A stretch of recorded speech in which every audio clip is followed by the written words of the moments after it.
उस समाज में नवयुवा लोग सबसे ज्यादा दुख झेलते हैं, जहां पर मरे हुए लोगों की ठीक से देखभाल नहीं की जाती। जब लोग मरते थे, कुछ खास चीजें की जाती थीं, जिससे कि वो आपके जरिए जीने की बहुत शक्तिशाली कोशिश न करें। आप उनके वंश से दूरी बनाते हैं ताकि ये जीव एक फ्रेश जीवन की तरह खुद को व्यवस्थित करते हुए जीवन जिए।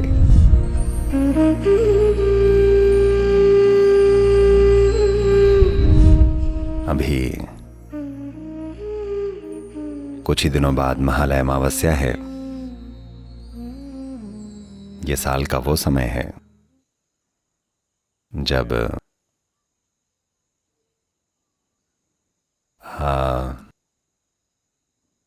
हम सर्दियों में दिन और रात के बराबर होने के दिन के करीब होते हैं। ये साल का वो समय है जब धरती में स्त्री गुण सबसे ज्यादा होता है, खासकर उत्तरी गोलार्ध में। The feminine quality of the planet is more enhanced. धरती का स्त्री गुण और ज्यादा बढ़ जाता है। तो प्रभावशाली स्त्री गुण वाले पितृपक्ष या महालय अमावस्या को ऐसे समय के रूप में भी देखा जाता है जब Our respects, regards and obeisance be paid to हम हमारे पूर्वजों को सम्मान और आदर देते हैं। पूर्वजों का क्या महत्व है? वो तो मर गए हैं, अब हम उनकी चिंता क्यों करें? प्रॉब्लम ये है कि आप जैसे आज हैं, आज की दुनिया में आप लगातार गूगल पर होते हैं। शायद आपको लगता हो कि आपको गूगल वाली औरत नहीं पैदा किया है। जिन लोगों को हम पूर्वज कहते हैं, जरूरी नहीं कि वो यहां वहां भटक रहे हों और पेड़ों पर झूल रहे हों, पर वो आपके अंदर जीते हैं। आपके अंदर आपके वंश का असर कितना अब भी जिंदा है। एक स्तर पर ये आपका जीवन समृद्ध बनाता है और दूसरे स्तर पर यह आपका जीवन गुलाम बनाता है। हम जो हैं, जैसे भी हैं, वो सिर्फ अपने पूर्वजों की वजह से हैं। उन्होंने जो सीखा, वो जो जानते थे, उनके हुनर, उनकी तकनीकें, उनके जीवन की समझ, हमने जाने अनजाने में ये चीजें अपने अंदर उतारी हैं, हम सभी ने। साथ ही साथ अगर आप उन्हें अपने भीतर बहुत ज्यादा मजबूती से जीने देंगे तो आपका अपना जीवन अपना नहीं होगा, क्योंकि तब मुर्दों को कम मत समझिएगा, वो आपके माध्यम से जीने की कोशिश करेंगे। इसीलिए इतनी सावधानी बरती गई है, किसी एक संस्कृति में नहीं, दुनिया भर की सभी संस्कृतियों में लोगों के मरने पर कुछ चीजें की जाती थीं ताकि वो आपके जरिए जीने की बहुत शक्तिशाली कोशिश न करें। क्योंकि अगर वो आपके जरिए बहुत मजबूती से जिए तो आपका जीवन बर्बाद होगा, यानी कि आप एक फ्रेश जीवन नहीं होंगे। आप एक तरह से पुराने जीवन की एक कार्बन कॉपी होंगे। जिस तरीके से आप बैठते हैं और खड़े होते हैं, शायद आप इसे अपनी जिंदगी की शुरुआत में न समझ पाएं। जब आप 18-20 साल के थे तो आपने सोचा था कि आप पक्का अपने पिता या माँ जैसे नहीं बनेंगे। आप वैसे बिल्कुल भी नहीं बनना चाहते थे। आप समझे, मैं आज़ाद ख्यालात वालों की बातें कर रहा हूँ। लेकिन जब आप 45 के होते हैं तो आप उन्हीं की तरह बैठते हैं, खड़े होते हैं और बातें करते हैं, है ना? अनजाने में आपका शरीर उन्हीं की तरह चलता है। So every culture always took care to distance themselves from the dead in so many different ways. इसलिए हर संस्कृति ने हमेशा कितने ही अलग अलग तरीकों से खुद को मृतकों से दूर रखने का ध्यान रखा है। भारत में हमने विस्तृत तरीके विकसित किए। एक समय चुना जब हम इस दिशा में ज्यादा से ज्यादा चीजें कर सकते हैं ताकि साल दर साल हम ज्यादा से ज्यादा दूरी बना सकें। तो ये वर्ष का वो समय है जिसे पितृपक्ष कहा जाता है, यानी कि ये पूर्वजों की देखभाल करने का समय है। शायद आप उन्हें जानते हों, शायद न जानते हों। आमतौर पर 12 पीढ़ियों तक पूर्वजों की देखभाल की जाती है ताकि वो आपके माध्यम से जीने की कोशिश न करें। आप उनके वंश से दूरी बनाते हैं ताकि ये जीव एक नए जीवन की तरह खुद को व्यवस्थित करते हुए जीवन जिए, खुद को एक नई संभावना बनाए और बस अतीत का दोहराव ना बन जाए। तो अभी इस समय हम महालय या पितृ अमावस्या के दौरान योग केंद्र में हैं। मुझे लगता है कि 20 से 25 हजार लोग अपने पूर्वजों से दूरी बनाने के लिए जरूरी प्रक्रियाएं करेंगे। शायद वो बहुत पहले ही मर चुके हों। हम कैसे मृतकों को संभालते हैं, इसका हमारे जीवन में बहुत महत्व होता है। मैंने ये पहले भी कहा है और अब इस पर कुछ जगहों पर रिसर्च हो रही है, क्योंकि आप जीवन में जो गौर करते हैं उसे अब रिसर्च नहीं माना जाता। आपको लैब में चूहों पर गौर करना पड़ता है। क्या उनके पूर्वजों के बर्ताव का उन पर असर पड़ता है? अगर चूहों पर असर पड़ता है तभी आप पर भी पड़ेगा। चूहा दौड़ है ना? खैर, उनमें भी ये चीज देखी गई है कि एक प्रयोग है जो मुझे लगता है एमरी विश्वविद्यालय में हुआ था, अगर मैं सही हूं, या शायद विश्वविद्यालय का नाम मैं भूल गया हूं, पर निश्चित रूप से एक प्रमुख अमेरिकी विश्वविद्यालय है। उन्होंने ये एक छोटा सा प्रयोग किया जहां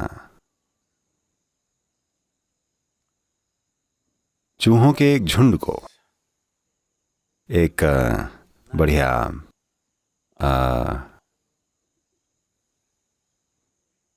चेरी ब्लॉसम की खुशबू वाला पनीर दिया गया। पहले दिन वो उसे चट कर गए। अगले दिन जब वो खाने आए, जब उन्होंने पनीर को कुतरा, उन्हें बिजली का झटका लगा। आप इंसानों को तो जानते ही हैं। और बार बार कुछ दिनों तक उन्होंने ऐसा किया। जब भी चूहे इस चेरी ब्लॉसम की खुशबू वाले पनीर को कुतरते, उन्हें झटका लगता। चूहों की अगली 7 पीढ़ियों तक चूहे चेरी ब्लॉसम की खुशबू से भी दूर रहने लगे। उन्होंने सबक सीख लिया था, मैं बता रहा हूं। और ये पीढ़ियां एक साथ नहीं रहती थीं। मान लीजिए वो स्कूल में सीख रहे हो तो उन्हें अलग अलग कर दिया गया था।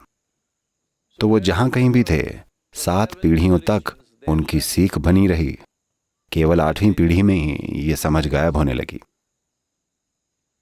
तो चूहों के साथ ऐसा होता है तो आपके साथ भी ऐसा होता होगा। मेरा मतलब, मैं आंकड़ों के हिसाब से बोल रहा हूं, पर हम जानते हैं कि यह हमेशा से हमारे लिए सच बात है। पॉजिटिव और नेगेटिव चीजें दोनों हमारे लिए सच हैं। पॉजिटिव और नेगेटिव दोनों चीजें अगर ये आपके जीवन पर बहुत मजबूत असर डालें तो वो एक नेगेटिव असर बन जाती हैं, चाहे वो एक पॉजिटिव चीज ही हो। पर अगर उसका असर बहुत मजबूत बन जाए तो वो चीज नेगेटिव बन जाएगी। क्योंकि आपकी 7 पीढ़ियों में, मैं केवल 7 बोल रहा हूं, ठीक है? महालय अमावस्या में हम 12 का ख्याल रखते हैं, लेकिन क्या करें, क्योंकि आप सभी ने मास्क पहने हुए हैं। मैं पता नहीं लगा पा रहा हूं कि आप इंसान हैं या चूहे। वाकई आजकल हम लोग बहुत अजीब दिख रहे हैं। तो उन पीढ़ियों पुराने लोगों को जिन्हें हमने खो दिया है, शायद हम उन्हें जानते नहीं, हम उनके नाम नहीं जानते, उनकी तस्वीरें नहीं देखी, पर वो हमारे जरिए जी रहे हैं। तो 7 या 12 पीढ़ियों पहले उन्होंने जो कुछ भी सीखा था, अगर वो प्रभाव आप पर बहुत ज्यादा असर डाले तो आप आज घटित होते जीवन में बेमतलब रह जाएंगे। तो आपको चेरी ब्लॉसम का डर है। आज शायद इस डर का कोई मतलब ना हो, पर ये याद आप में बनी रहती है। तो जानकारियों का ये जटिल जाल, जिसे We are today calling as genetic information, हम आज वंश की सूचना, कर्म संबंधी सूचना, प्राणिक जानकारी, कई चीजें कहते हैं, जो जानकारी के एक नेटवर्क के रूप में तैयार हुई है। ये जानकारी हमारे जीवन में कई अलग अलग तरीकों से काम कर रही है। इनमें से कुछ चीजों पर आधुनिक वैज्ञानिक रिसर्च हो चुकी है और नतीजों तक पहुंचा जा चुका है। बहुत सारे लोग ये जानते हैं कि ये चीजें उस दिशा में बढ़ रही हैं, लेकिन आप जानते हैं, नतीजे देने के लिए पैसे जरूरी हैं, इसलिए ये काम रुका हुआ है। पर हम जानते हैं कि इसका असर होता है। खासकर उस समाज में जहां मृतकों की ठीक से देखभाल नहीं की जाती। उन समाजों में सबसे ज्यादा असुरक्षित होते हैं नवयुवा लोग। From 0 to 8 years of age, children generally have a kind of a protection. पैदा होने से 8 वर्ष की उम्र तक बच्चों के पास आमतौर पर एक तरह की सुरक्षा होती है। पूर्वजों से इम्यूनिटी होती है, वो अपने ही तरीके से जीते हैं। लेकिन 8 और 18 के बीच देखभाल न किए गए पुश्तों का असर, क्योंकि शब्दों की कमी है इसलिए मैं कह रहा हूं, उनकी आत्मा या उनकी यादें किशोरों पर कहर ढाती हैं। तो उस समाज में जहां नवयुवा सबसे ज्यादा दुख झेलते हैं, ये समय आपके जीवन का एक तरह से सबसे बढ़िया हिस्सा है, पर वो सबसे ज्यादा दुखी होते हैं। आपको पता होना चाहिए उस समाज ने अपने मृतकों की ठीक से देखभाल नहीं की है।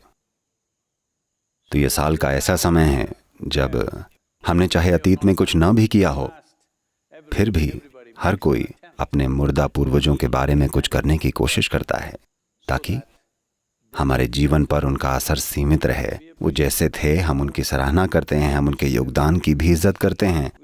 हमारे पास ऐसा शरीर है, ऐसा दिमाग है, ऐसी सीखें हैं, ऐसा जो कुछ भी है, हर चीज में उनकी भूमिका है।